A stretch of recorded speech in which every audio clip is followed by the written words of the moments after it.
Jeremias, Kabanata 11.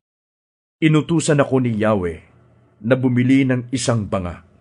Pagkatapos, inutusan rin niya akong tumawag ng ilang matatandang pinuno sa bayan at ng ilang nakatatandang pari. At isama sila sa libis ng Ben Hinnom sa makalabas ng pintuan ng magpapalayok. Doon ko ipahahayag ang mensaheng ibibigay niya sa akin. Ganito ang sabi niya, "Pakinggan ninyo, mga hari ng Huda at mga taga-Jerusalem, ang sinasabi ni Yahweh na makapangyarihan sa lahat, ang Diyos ng Israel. Ang pook na ito'y padadalhan ko ng malagim na kapahamakan at mangingilabot ang sinumang makakabalita niyon. Ganyan ang gagawin ko, sapagkat ako'y itinakwil ng bayang ito at pinarumi nila ang lupain dahil naghandog sila sa mga Diyos-Diyosang hindi naman nila nakikilala, maging ng kanilang mga ninuno at ng mga hari ng Huda.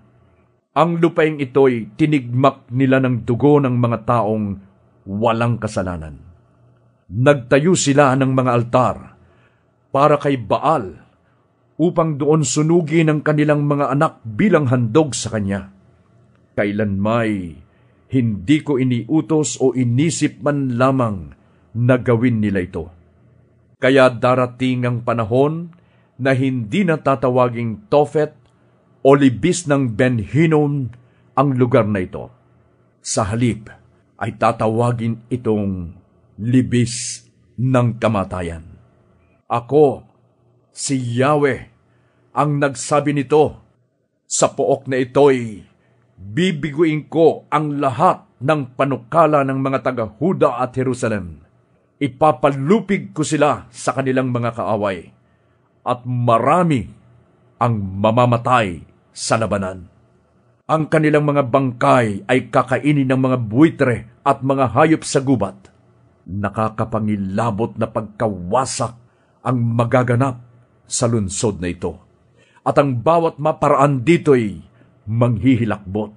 Kukubkubin ng mga kaaway ang lungsod na ito upang ang mga nanirahan dito'y patayin sa gutom. At dahil sa matinding gutom ng mga tao, kakanin nila ang laman ng kanilang kapwa at pati na ng kanilang sariling mga anak. Pagkatapos, iniutos sa akin ni Yahweh na basagin ang banga sa harap ng mga isinama ko at sabihin sa kanila, ganito ang ipinapasabi ni Yahweh, ang makapangyarihan sa lahat. Dudurugin ko ang lungsod na ito at ang mga naninirahan dito, gaya ng ginawa mo sa banga.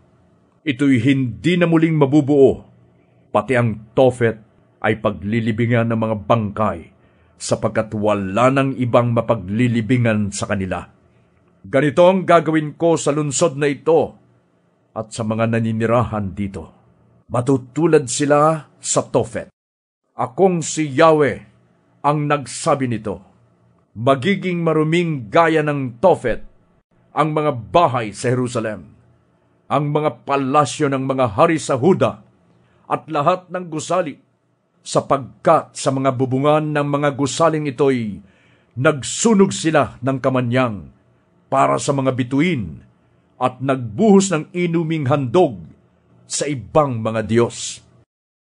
Nilisan ko ang Tophet pagkatapos kong sabihin doon ang pahayag ni Yahweh.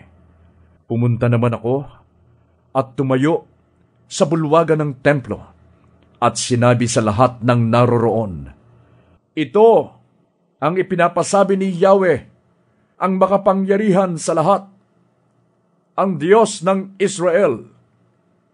Ipapataw ko na sa lungsod na ito at sa mga karatig bayan ang lahat ng parusang binanggit ko, sapagkat matitigas ang ulo ninyo at ayaw ninyong pakinggan ang aking sinasabi.